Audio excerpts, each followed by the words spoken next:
नमस्कार, मेरा नाम सुरेंद्र राव गोरखड़े है और मैं पीडब्ल्यूडी में चीफ इंजीनियर हूँ। वर्तमान में मैं भवन शाखा में इंदौर में पदस्थ हूँ। तो अब हम आज भवन कार्यों की निविदा के बारे में समझेंगे, टेंडर्स के बारे में।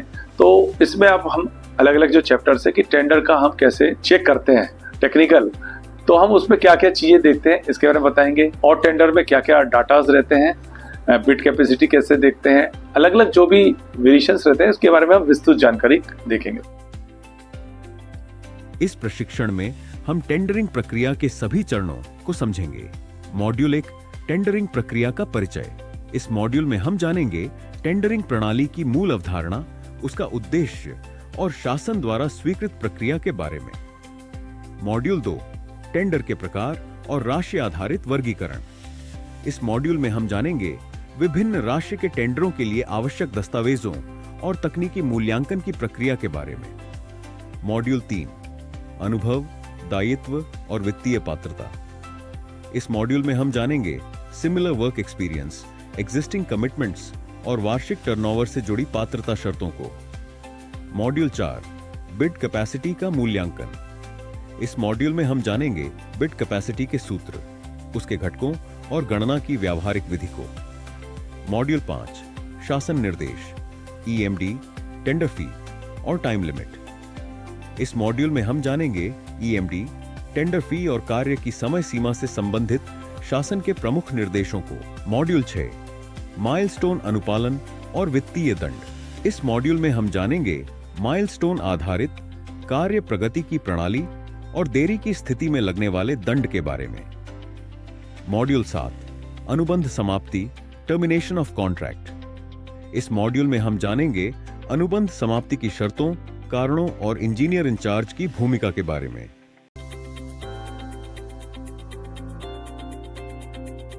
सबसे पहले आप देखेंगे कि हमारा जो टेंडर है 2.10 ये 1/1/2014 से प्रभावशील है और पीडब्ल्यूडी बिल्डिंग्स में हम 1 करोड़ तक के कामों में तकनीकी मूल्यांकन की कोई आवश्यकता नहीं थी, सिर्फ हम बेसिक्स देखते हैं और 1 करोड़ से अधिक के कार्यों में तकनीकल मूल्यांकन किया जाता है। तो अब हम देखेंगे कि हम नॉर्मल क्या देखते हैं। हम इसके पहले हम ये समझे कि हमें टेंडर्स की जरूरत क्या पड़ती है। तो आप ये समझे कि कोई भी वर्क सैंक्शन होती है, एडमिनिस्ट्रेटिव अप्रूवल हो जाता है, डीपीआर बन के पीयूक्यू आ जाता है, तो अब हमें कॉन्ट्रैक्टर की आवश्यकता होती है ताकि वो उस कार्य को सुचारू रूप से करें। और आप पूरा हम लोग सभी काम हम लोग स्वयं तो कर नहीं सकते, तो अलग अलग कॉन्ट्रैक्टर्स के लिए हम पीडब्ल्यूडी में एक रजिस्ट्रेशन कर देते हैं, सब कॉन्ट्रैक्टर उसमें रजिस्ट्रेशन कर देते हैं, वही लोग निविदा में भाग कर सकते हैं या वो अप्लाई किया है तो। और फिर वो जो कॉन्ट्रैक्टर्स रहते हैं वो अपनी दरों को भरते हैं। ये सब हमारा ऑनलाइन होता है एनआईसी की साइट से, और उसमें जब वो लोग उनका रजिस्ट्रेशन हो जाता है वो अप्लाई करते हैं। और ये हम लोग विज्ञप्ति को जो है, हम जब पीयूक्यू रहता है तो हम एक बीयूक्यू बना लेते हैं और पेपर में हम एनआईटी छापते हैं कि नोटिस इनवाइटिंग टेंडर कौन कौन से हमें कार्य उस क्षेत्र में आए। तो चीफ इंजीनियर जो है पूरे अपने जोन की सब एनआईटीज को जो डिफरेंट ईज हैं वो उसको ऑनलाइन इसको अप्रूव करके लगाते हैं और चीफ इंजीनियर उसकी एनआईटी को अप्रूव करता है। और वो जो एनआईटी को पेपर में छपने भी ऑनलाइन भेजता है तो वो पेपर में छप जाती है। और इसकी आवश्यकता इसलिए थी कि डिफरेंट जो एज आई हैं उन ए के आधार पर, बीयूक्यू के आधार पर वो टेंडर हम लगाते हैं, जो भी हमारे डिफरेंट बिल्डिंग वर्क्स हमें चाहिए रहते हैं। इस मॉड्यूल में हमने सीखा कि टेंडरिंग प्रणाली शासन द्वारा स्वीकृत एक पारदर्शी प्रक्रिया है जिसका उद्देश्य कार्यों का निष्पादन निष्पक्षता और प्रतिस्पर्धा के साथ सुनिश्चित करना है। चलिए बढ़ते हैं अगले मॉड्यूल की ओर।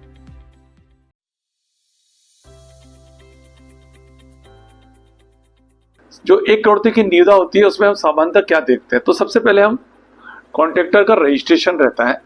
तो उसने पहले जब वो रजिस्ट्रेशन होता है तो ईएमडी उसमें अपनी एनआईसी की साइट होती है, उसमें वो भरता है। उसमें सबसे हम पहले देखते हैं कि ईएमडी उसने भरी है, तो वो ईएमडी जो रहता है ईएफडीआर वो ऑनलाइन भरता है और कॉस्ट ऑफ बिड डॉक्यूमेंट वो भी भरता है। इसका भी हम आगे चार्ट समझेंगे। तो वो ईएमडी भर देता है और वो ऑनलाइन ट्रांसफर हो जाती है। तो वो जैसे ही वो ट्रांसफर होती है उसके आदि फिर उसको फॉर्म खुलता है, वो बाकी चार्ज होती है। सेकेंड चीज ये है वो नॉन जुडिशियल स्टैंप पर एफिडेविट जमा करता है, 50 रुपीज का स्टैंप होता है और इसको भरना जरूरी है। इसमें हम ये देखेंगे कि जो स्टैंप रहता है वो उसमें टेंडर नंबर लिखा रहता है और वर्क का नाम लिखा रहता है।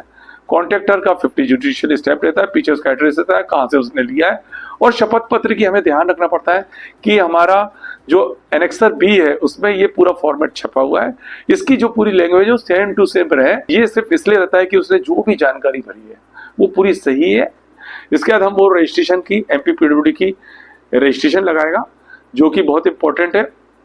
रजिस्ट्रेशन के लिए क्या होता है कि पीडब्ल्यूडी के साइट पे आता है वो, और वो रजिस्ट्रेशन करता है और उसकी कुछ फॉर्मेलिटीज रहती है और अमाउंट भरता है, जिसमें हम जीएसटी नंबर, उसका कंपनी का रजिस्ट्रेशन आदि सब चीज़ें हमारा डिपार्टमेंट देता है। और रजिस्ट्रेशन के बाद उसकी रजिस्ट्रेशन वैलिड आता है कि इस तारीख से इस तारीख तक सामान्यतः 10 साल के लिए वैलिड रहता है, और वो उस रजिस्ट्रेशन इसी बीच का होना चाहिए। इसके अलावा हम देखते हैं ऑर्गेनाइजेशन डिटेल, जो एनेक्सर एच में होता है।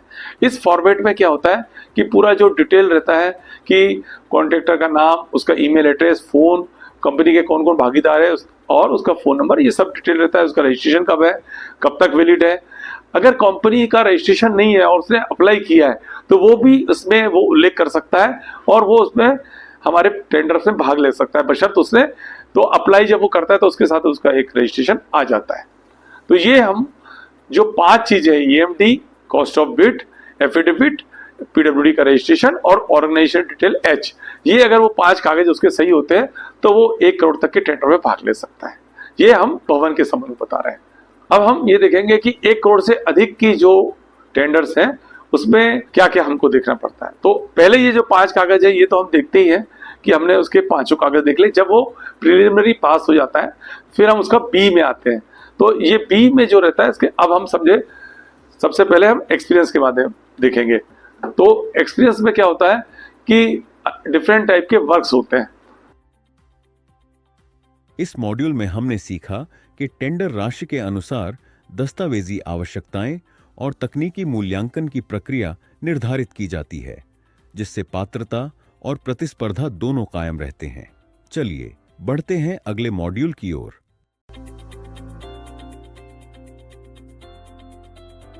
ये जो आप देखेंगे पहला जो रहता है 5 साल के हम एक्सपीरियंस देखते हैं। तो ये 5 साल है, जिस डेट से उसने किया है उससे हम पुराने 5 साल तक, फाइनेंशियल ईयर तक हम उसको देख सकते हैं। तो 20% के 3 वर्क देख सकता है, 30% के 2 वर्क हो सकता है, 50% के 1 वर्क होता है। तो ये आप देखेंगे इस फॉर्मेट में वो भरता है एनआईटी में, name of work, date of work order, date of completion, amount of contract, employ name and address और उसके साथ एनक्लोजर। तो इसमें मेन चीज रहता है ये हमारे कंप्लीटेड वर्क होना चाहिए, और हम इसको देखते हैं कि वो उसने कब कंप्लीट किया, वो पिछले 5 साल में होना चाहिए। ऐसे ओपन प्लेटफॉर्म का देते कैप्स का ये भी मान्य नहीं होता। ये क्यों नहीं होता है? अगर बाउंड्री वाला है तो उसमें सिर्फ ब्रिक वर्क्स का है और कंक्रीट प्लास्टर का भरा है, लेकिन उसमें अगर हम देखेंगे तो वाटर सप्लाई कुछ नहीं आई, बिजली कुछ नहीं आई, छत डालने का नहीं आया, तो सेंटरिंग का नहीं आया। तो ये एक्सपीरियंस इसलिए हम सिमिलर में नहीं लेते हैं, ठीक है। तो इसलिए सिविल इंजीनियर का एक्सपीरियंस का इंफ्रास्ट्रक्चर का वर्क कोई भी हो रहा है हम उसको लेते हैं जो बिल्डिंग पर है, ठीक है।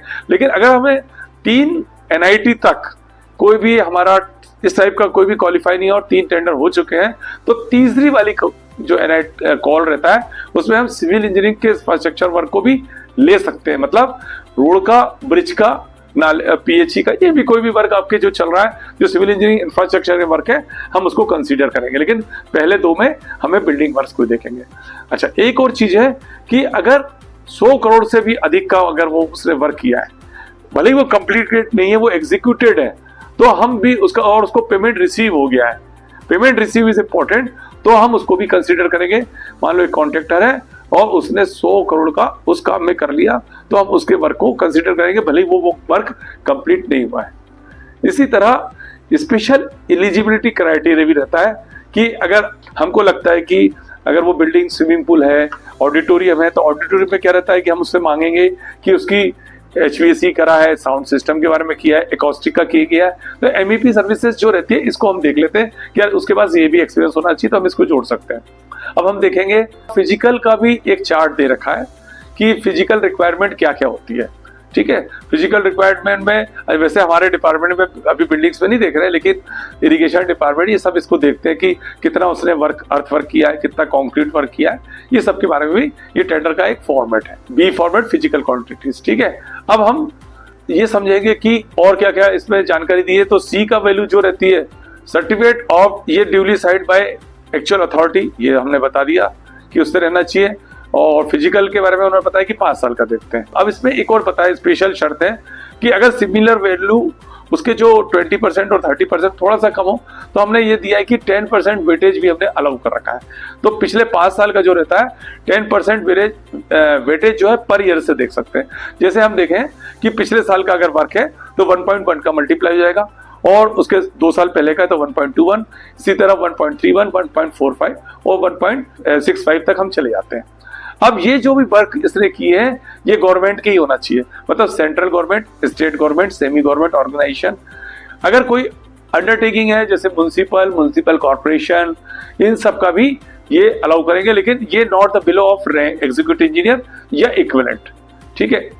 और ये फिजिकल का हो गया। नेक्स्ट अब हम देखेंगे टेबल 3 के बारे में कि हमारा तो अब बिल्डिंग वर्क में जो हमारा ट्रांजेक्शन है, ये अगर उसने प्राइवेट वर्क का एक्सपीरियंस है तो वो इंडियन रुपी, अगर आउटसाइड हम इंडिया के अगर कोई एक्सपीरियंस करता है तो हम उसको प्री क्वालिफिकेशन में उसको हम फिर उसी वैल्यूज में चेंज करते हैं, ठीक है। वर्क डन कितना फाइनेंशियल ट्रांजेक्शंस है taken place with outside of the country, ठीक है। तो हम उसको इंडियन रुपीज में उस समय के करंट जिस डेट को टेंडर डाला है उस डेट की रेट जो रेट चल रहे होंगे उसको हम हिसाब से चेंज करते हैं, ठीक है। अब अगर मान लो नॉन गवर्नमेंट ऑर्गेनाइजेशन का प्राइवेट सेक्टर का कोई वर्क है तो वो भी हम ले सकते हैं, उसका भी नियम बना रखें। तो उसके बारे में पूरा वो हमको चार्टेड अकाउंट की शीट्स देगा और उसका पूरा उसने टैक्स भरा होगा और उसकी एक पूरी शीट आएगी कि इस वर्क के अगेंस्ट उसको इतना पेमेंट हुआ और सीए उसका पूरा डिटेल 26A के तहत देगा और उसके अगेंस्ट उसने कितना टैक्स और जीएसटी बनाया, ये सब उसके साथ सबमिट करेगा, तब हम इसको भी कंसीडर कर सकते हैं। ईपीसी कॉन्ट्रैक्ट है, बीओटी कॉन्ट्रैक्ट है तो इसको भी हम कंसीडर कर सकते हैं, ठीक है। अगर प्राइवेट सेक्टर में है तो हम स्पेशल जो कंडीशंस होती है, lift, OT, medical gas pipeline, sound system, auditorium में मीटिंग हॉल्स, एसटीपी, ईटीपी, है ना, fire system, pre engineering services, इन सब की बिल्डिंग को भी हम अलग से लगा सकते हैं और इसको ले सकते हैं। तो ये private work experience Indian rupees में होना चाहिए और इक्विवेलेंट हम इसको कंसीडर करके इसको प्री क्वालिफिकेशन में हम इसको यूज कर सकते हैं। अब हम देखेंगे कि अगर वो बिल्डिंग कंस्ट्रक्शन के जो भी सर्टिफिकेट वो चार्टेड अकाउंट से देगा, ये मैंने बता दिया था। ईपीसी कॉन्ट्रैक्टर का भी सर्टिफिकेट अलाउ रहेगा और स्पेशल कैटेगरी के लिए ईएनसी हमें एक सिमिलर वर्क का एक्सपीरियंस के लिए वो डी के साथ लगा देगा, जिसको उसको लगाना अनिवार्य है। इसमें 2017 में अमेंडमेंट हुआ है। अब हम कट ऑफ डेट मतलब 5 year date of issue of NIT, financial year से हम जो समझते हैं ना होके date of issue of NIT मानी जाएगी, ये भी मैंने समझा दिया था। अब हम अगला समझते हैं 5 साल का। अब हमारी 2 चीज हमने समझ ली कि सी की वैल्यू दे दिया और उसने एक्सपीरियंस दे दिया। अब ये सी की वैल्यू हमारे आगे काम आएगी। अब हम देखेंगे फाइनेंशियल टर्नओवर। 5 साल का हमको एनुअल फाइनेंशियल टर्नओवर चाहिए, तो ये क्या चाहिए, ये हमें एवरेज एनुअल टर्नओवर होना चाहिए सिविल इंजीनियरिंग वर्क्स का। 5 साल का हम देखेंगे ये 50% से पीएससी का 50% तक होना चाहिए मिनिमम। तो इसके लिए ये चार्ट दे रखा है, आप ये चार्ट देख रहे होंगे। तो जैसे अभी हम तो जो भी मंथ है तो अभी हमारा पिछला फाइनेंशियल ईयर 2024-25 होगा और वो 2 से 3 महीने में वो एक बना लेता है कि अब हमारी यहाँ तक की बैलेंस शीट रहेगी। नहीं तो हम अगर मान लो उसने बैलेंस शीट नहीं दी है तो अप्रैल के पहले हम अगर इनिशियल रहता है उसके पहले 5 साल की मतलब 23-24 तक की कंसिडर करेंगे, लेकिन अप्रैल के आसपास जब हो जाता है तो वो एक प्रिलिमिनरी दे सकता है सीए के माध्यम से, हम उसको मान लेंगे। अब जो हमारा टर्नओवर होता है उसमें हम क्या क्या देखते हैं, तो ये जो बैलेंस शीट हमको देना जरूरी है और वो पूरा उसका डिटेल देगा और ये हमारे चार्टेड अकाउंटेंट से सर्टिफाई होना चाहिए। तो ये ऑनलाइन पूरी अपलोड करता है और हम इसको क्या करते हैं कि टेंडर्स में अलग अलग दिखा देते हैं। अब ये जो ऑडिटेड शीट के रिलेटेड नोट्स हैं वो पूरे भी लगाएगा। तो इससे क्या होता है कि हम स्टेटमेंट्स के बारे में डिटेल समझें तो हमको ये समझ में आता है कि वो अगर वो 3 अलग अलग चीज़ों में दिया है, जैसे कई लोग सेल्स के बारे में दे देते हैं, ऑपरेशन जो भी रेवेन्यू है फ्रॉम ऑपरेशंस ये दे देते हैं, या सीधे सीधे कॉन्ट्रैक्ट रिसिप्ट देते हैं, या वर्क से कितनी रिसिप्ट आई, ये इन टर्मिनोलॉजी का इस्तेमाल करते हैं जिससे कि हम उस फाइनेंशियल ईयर में कितना टर्नओवर था वो हमारा एक राशि आ जाती है और इसको सीए सर्टिफाई कर देता है। इस राशि को हम इस टेबल में भर लेते हैं और 5 साल का फिर हम इसको टोटल कर लेते हैं, 5 साल का जब जोड़ लेते हैं और उसमें 5 से डिवाइड करते हैं तो 5 ईयर्स का एवरेज एनुअल टर्नओवर आ जाता है, और वो जो हमारा पीएसी है उसका 50% से अधिक होना चाहिए। इस मॉड्यूल में हमने सीखा कि similar work experience, existing commitments और एनुअल टर्नओवर जैसे मानदंड ठेकेदार की योग्यता तय करने में महत्वपूर्ण भूमिका निभाते हैं। चलिए बढ़ते हैं अगले मॉड्यूल की ओर।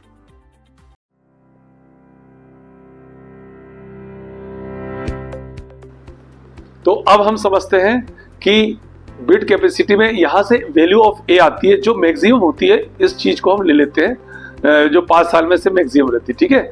अब हम जो पिछले 5 साल का लेते हैं, बिल्कुल लेते हैं। जो चार्टेड अकाउंट ने अगर उसने नहीं अवेलेबल है तो हम उसको छोड़ देते हैं, लेकिन 5 से ही लेते हैं। और थोड़ा सा अब नया आ गया है, यूडीआई नंबर से भी हम इसको ऑनलाइन वेरीफाई कर सकते हैं। बीडीसी ने इसको कर लिया है, अभी हमारे टेंडर डॉक्यूमेंट्स में नहीं आया है, लेकिन हम इसको वेरीफाई कर लेते हैं कि उसने नकली बैलेंस शीट तो नहीं लगाए हैं, ठीक है। अब हम नेक्स्ट देखते हैं। अब हम बिड कैपेसिटी के बारे में जानेंगे। तो ये बिड कैपेसिटी का फार्मूला होता है। बिड कैपेसिटी की क्या आवश्यकता होती है? बिड कैपेसिटी की आवश्यकता होती है कि उस वक्त कॉन्ट्रैक्टर के पास कितने वर्क चल रहे हैं और उसका टर्नओवर क्या है। इन दोनों चीजों से अगर हम इस फार्मूले से निकाल लेते तो समझ आते कि आज की डेट में उसकी कैपेसिटी क्या है। इसको हम ऐसे समझे कि एक पहलवान है और वो 50-60 किलो तक मान लो आराम से उठा लेता है ना।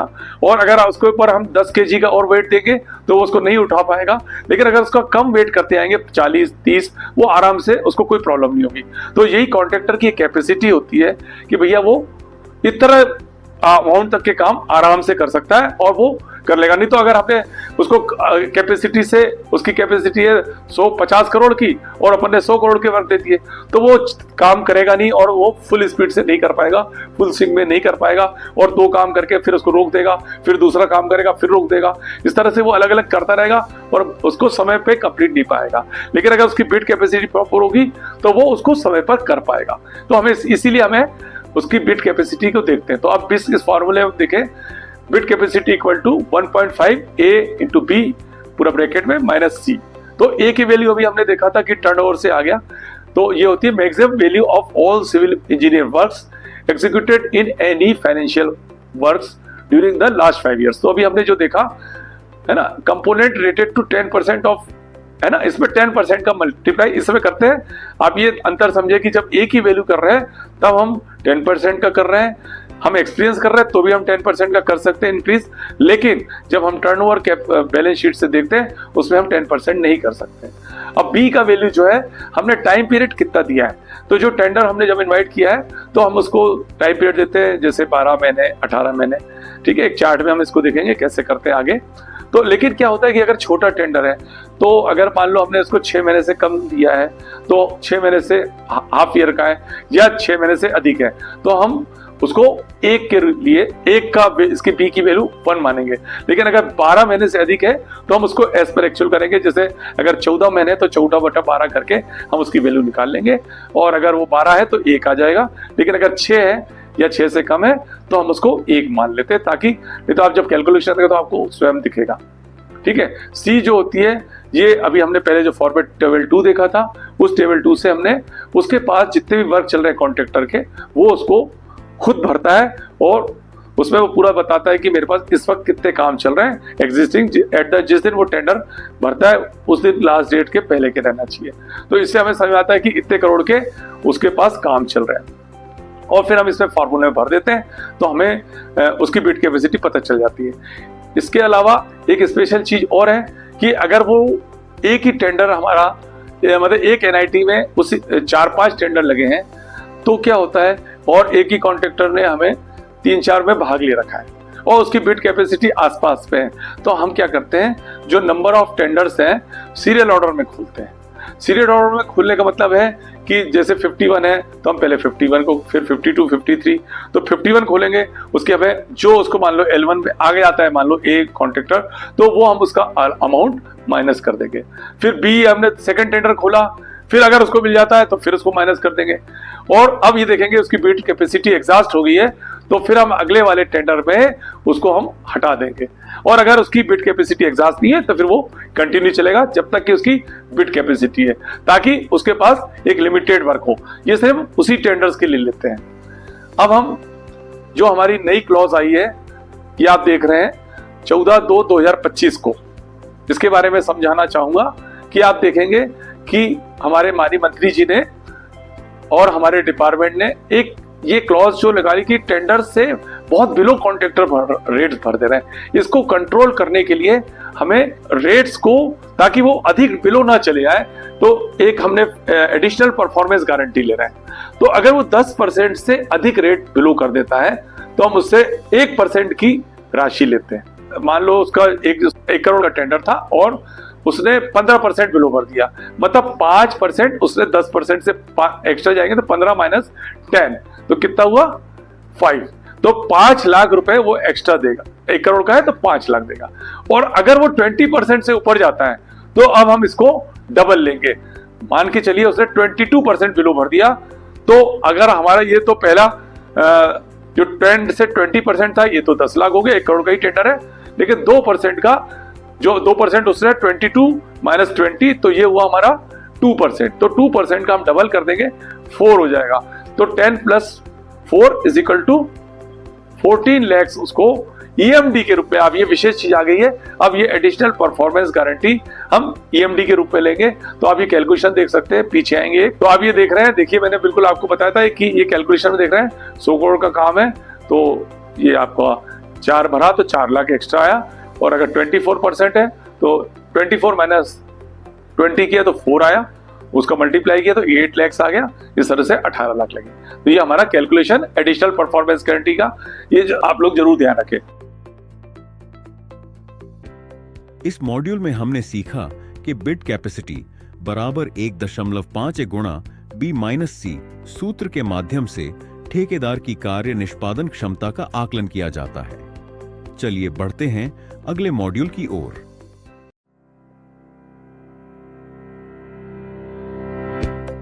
अब हम ये देखेंगे टेंडर फीस कितनी लगती है।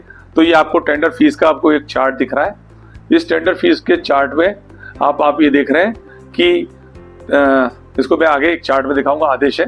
ये आपको ईएमडी हेतु राशि कितना है। 25 लाख से तक के लिए 2% लेना है, 25 लाख से 10 करोड़ तक जाते हैं तो 1% से लेना है, और 50,000 तक होना चाहिए, इसको मैं भी समझाऊंगा। और 10 करोड़ से अधिक लेते हैं तो 0.5% और मिनिमम 10 लाख रुपए। और ये आप देखेंगे कि एक अनुमानित लगाया था कि हमारे 50 लाख तक के काम है तो 8 माह का टाइम देंगे, और 50 लाख से 2 करोड़ तक है तो 12 माह, 2 करोड़ से 10 करोड़ है तो 18 माह, और 10 करोड़ से अधिक है तो 24 माह। ये एक आदेश हमारे पुराने निकले हुए 2000। अब ये आप चार्ट देखेंगे, इस चार्ट से आपको पूरा समझ में आएगा, इसका समझिए। तो अब आप ये देखेंगे कि पहली जो है 2 लाख तक की पीएससी लग रही है, तो ये 2 लाख तक के लिए 1000 फॉर्म की कीमत है, और टाइम पीरियड मैक्सिमम 9 महीने मैक्सिमम वैल्यू है। इसको ई अपने हिसाब से 1 महीना 3 महीना डिसाइड कर सकता है। और ईएमडी जो ले रहा है हम वो 2% ले रहे हैं, ये 25 लाख तक होगी मैक्सिमम। तो अब मान के चलिए अगर मान लो और 2 से 20 तक है तो भी यही सेम आएगी, और 20 से 50 है तो इसकी ईएमडी फॉर्म की कॉस्ट बढ़ती आएगी 1000, 2 से 20 तक 2000 होगी, और 20 से 50 तक 5000 होगी। अब आप मान लीजिए इसका टाइम पीरियड भी आप अपने हिसाब से कर सकते हैं, और 2% आप इसका निकालेंगे अप टू 25 लाख। जैसे मान लो 20 लाख का लगाए तो उसने 2% मतलब 4000 इसका हम ले सकते हैं। अब हम नेक्स्ट इस पे देखेंगे कि 20 लाख से 2 करोड़ तक के जो है, तो इसमें जो टाइम पीरियड हमने फ्रेम कर दिया 12 माह। और आप देखेंगे 50 लाख तक 1 करोड़ तक के लिए 10,000 हमने ईएमडी की कॉस्ट रखी है, और 1 करोड़ से 2 करोड़ तक 12,500 है, ठीक है। और इसमें 1% मतलब 50% हम ईएमडी लेंगे, और ये हम 10 करोड़ तक जाएंगे तो 2 करोड़ से 5 करोड़ तक 15,000, 5 करोड़ से 10,000 तक 20,000 ये कॉस्ट फॉर्म की कीमत रहेगी। टाइम पीरियड हमारा 18 महीना हो गया। अब आप इसमें एक चीज देखिएगा कि इसमें मिनिमम 50,000 लेना पड़ता है। जैसे होता क्या है कि अगर वो 50 लाख के इसमें जाएंगे तो 25 लाख तक जाएगी, है ना। अगर मान लो 50 लाख का काम है, उसका 2% लेंगे तो उधर वो ज्यादा अमाउंट हो जाएगा, है ना। इधर लेकिन 50,000 तो उसमें हो ही जाता है कि उधर 50,000 का से, और इसमें 1% हम निकालेंगे 50,000 का तो आप 50,000 हो जाता है, और 1 करोड़ का निकालेंगे 1% मतलब 10,000 1 लाख हो जाएगा। तो इस तरह से आप बढ़ते जाएंगे। लेकिन अगर जो स्टार्टिंग के कुछ रहते फिगर उसमें कम हो जाता है, लेकिन जब हम 10 करोड़ तक जाएंगे तो 10 करोड़ में कितना हो जाएगा आपका 10 लाख हो जाएगा, ठीक है। लेकिन अब आप जब 10 करोड़ से ऊपर जाएंगे 11 करोड़ में जाएंगे तो वो 0.5% आ रहा है, आखिरी पे देखेंगे। लेकिन इधर आपने 10 करोड़ में कितना ले लिया, 10 लाख ले लिया, और 11 करोड़ में कितना हुआ, 5.5 लाख, तो वो गड़बड़ हो जाएगा। इसलिए मिनिमम हम उसको 10 लाख कर देते हैं। तो वो क्या हुआ, 15 करोड़ तक आपका वो 10 लाख मिनिमम चलेगा, और मैक्सिमम हमने 50 लाख कर रखा है। तो इस चीज का ध्यान रखेंगे, है ना। 20 करोड़ के ऊपर के लिए हमने ये रखा है। इस मॉड्यूल में हमने सीखा कि शासन द्वारा ईएमडी, टेंडर फी और कार्य की समय सीमा से जुड़े स्पष्ट दिशा निर्देश निर्धारित किए गए हैं ताकि प्रक्रिया में अनुशासन और समयबद्धता बनी रहे। चलिए बढ़ते हैं अगले मॉड्यूल की ओर।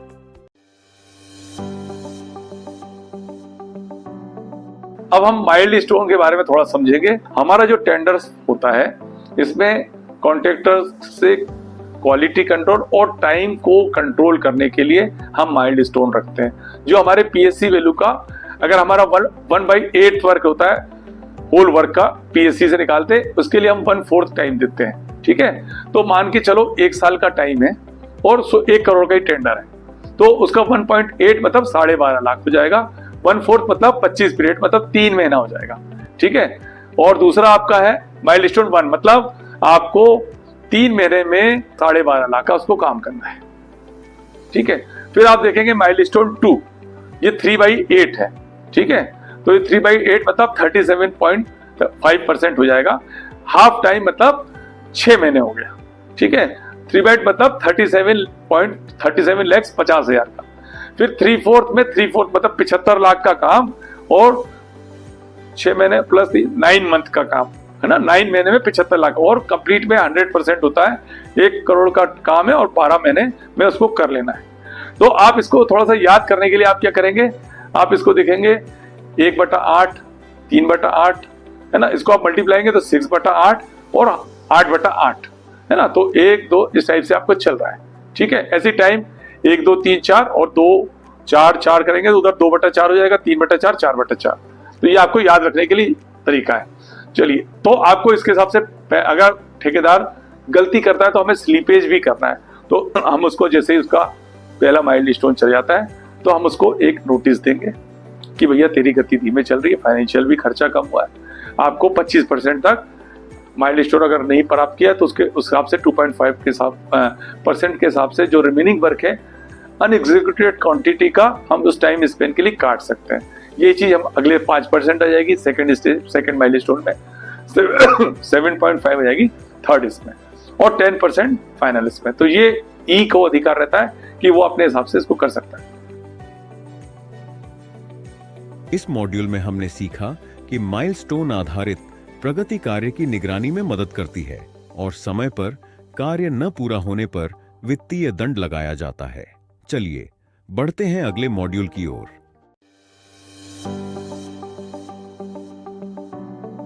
टर्मिनेशन ऑफ कॉन्ट्रैक्ट, ठेकेदार के विरुद्ध अनुबंध के अनुसार जो कार्रवाई कर सकते हैं।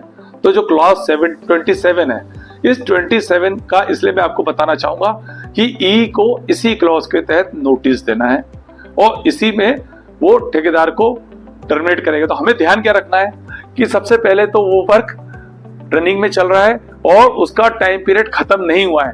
अगर टाइम पीरियड खत्म हो गया तो हमें से एक टाइम एक्सटेंशन दे देना है ताकि वो लीगली वो हमारे उसमें चले। फिर उसको हम ये देखेंगे कि पहला आप देखेंगे 27.1 बोलता है, मतलब उसने जो उसको टाइम अलॉट किया है उसके अंदर वो क्वालिटी के साथ वो हमारा काम नहीं कर रहा है, डिले कर रहा है। फिर हमें इस आधार पर वो कर सकता है टर्मिनेट। उसके बाद अब हमें ए से लेकर एज तक की दिए।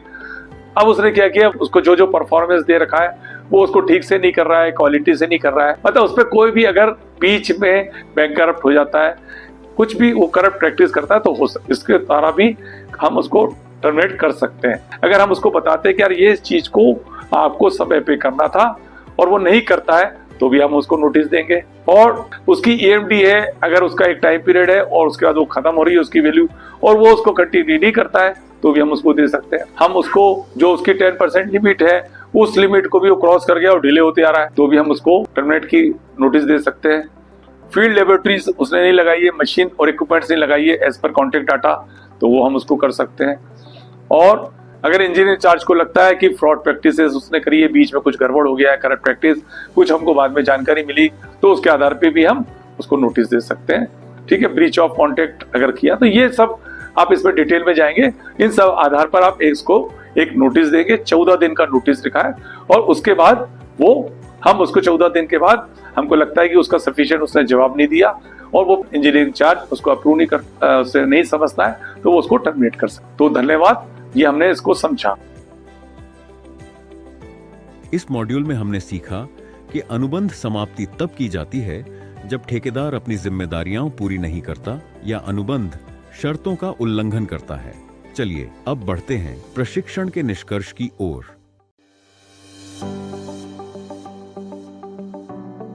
मैं एक ब्रीफ में बताना चाहूंगा आज हमने क्या समझा कि टेंडर डॉक्यूमेंट में टेंडर हम क्यों लगाते हैं और टेंडर का टेक्निकल इवोल्यूशंस कैसे करते हैं। तो इन जनरल अगर 1 करोड़ तक के भवन कार्यों में लगाया गया है निविदा, तो उस निविदा में हम 5 चीजें देखते हैं। उसका रजिस्ट्रेशन, उसकी ईएमडी, उसकी टेंडर फॉर्म की फीस, एनेक्सर H और एफिडेविट। तो वो ये हम बी में भी देखते हैं, लेकिन 1 करोड़ तक इसी अर्हता के आधार पर उसका हम क्वालिफाई करके उसको हम टेंडर अलॉट कर सकते हैं अगर उसके रेट सही हो।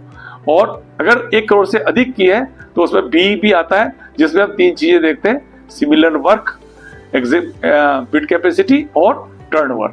हमने जो सिमिलर वर्क हमने देखा कि 20% के 3, 30% के 2 और 50% का 1, वो बिल्डिंग वर्क ही होना चाहिए और पिछले 5 सालों का होना चाहिए। और इसमें हम 10% वेटेज भी देते हैं। और इंजीनियरिंग चार्ज एग्जीक्यूटिव इंजीनियर के लेवल का अधिकारी उसको साइन करे। State government, central government, public sector, इनके अंडरटेकिंग्स इसके द्वारा साइन किए। और अगर वो प्राइवेट रहता है तो उसके लिए सीए के सर्टिफिकेट से दे सकता है। बिड कैपेसिटी के लिए उसकी वो अपने एग्जीक्यूटिव कमिटमेंट देता है, उस कमिटमेंट से हम उसके नंबर ऑफ वर्क्स कितने चले और जो फार्मूला था उसको वैल्यू करके हम उसको निकाल सकते हैं उसकी कैपेसिटी कितनी है। और एनुअल टर्नओवर के लिए बैलेंस शीट की वो डिटेल्स देता है जो सीए से सर्टिफाइड रहती है। और उसमें 5 वर्ष के हम पिछले 5 वर्ष के टर्नओवर्स देखते हैं और उसके 5 ईयर्स का एवरेज निकालते हैं और वो 50% ऑफ पीएससी मिनिमम होना चाहिए। और उसके बाद वो तीनों चीज़ें से पास हो जाता है तो हम उसको पास कर देते हैं। और फिर जो कमेटी रहती है, कमेटी में 5 करोड़ तक के चीफ इंजीनियर के पास जाते हैं, 5 करोड़ से 7.5 करोड़ तक ईएनसी के पास जाते हैं और 7.5 करोड़ के ऊपर शासन के पास जाते हैं। और वो जो डिफरेंट समितियां हैं वो कर सकती है। ये भी बताना चाहूँगा कि आपको इसके लिए डिजिटल सिग्नेचर की आवश्यकता है। जिले का 2 और चीफ इंजीनियर ऑफिस के 2 डीसी रहते हैं और उसमें 2 टाइप के रहते हैं, 3 of 1। अगर 4 डीसी लगे हैं तो उसमें 2 मिनिमम दोनों जगह से कर सकते हैं, अगर 3 of 2 भी हो सकता है। और तो ये सब कर सकते हैं। आपको आशा है ये चीज समझ में आ गई होगी। अब हम क्वेश्चन आंसर को देखते हैं। धन्यवाद। इस प्रशिक्षण से हमने सीखा कि टेंडरिंग प्रक्रिया एक पारदर्शी प्रणाली है जो प्रतिस्पर्धा के माध्यम से गुणवत्ता पूर्ण और समयबद्ध कार्य निष्पादन सुनिश्चित करती है। हमने जाना कि टेंडर की पात्रता, बिड कैपेसिटी और शासन निर्देशों का पालन प्रक्रिया की निष्पक्षता और जवाबदेही बनाए रखने में अहम भूमिका निभाता है। साथ ही माइलस्टोन अनुपालन और टर्मिनेशन की शर्तें कार्य की प्रगति और अनुशासन सुनिश्चित करती हैं। इस प्रकार सही टेंडरिंग प्रक्रिया अपनाना अच्छे प्रशासन और प्रभावी परियोजना प्रबंधन की कुंजी है। चलिए अब बढ़ते हैं अंतिम मूल्यांकन की ओर।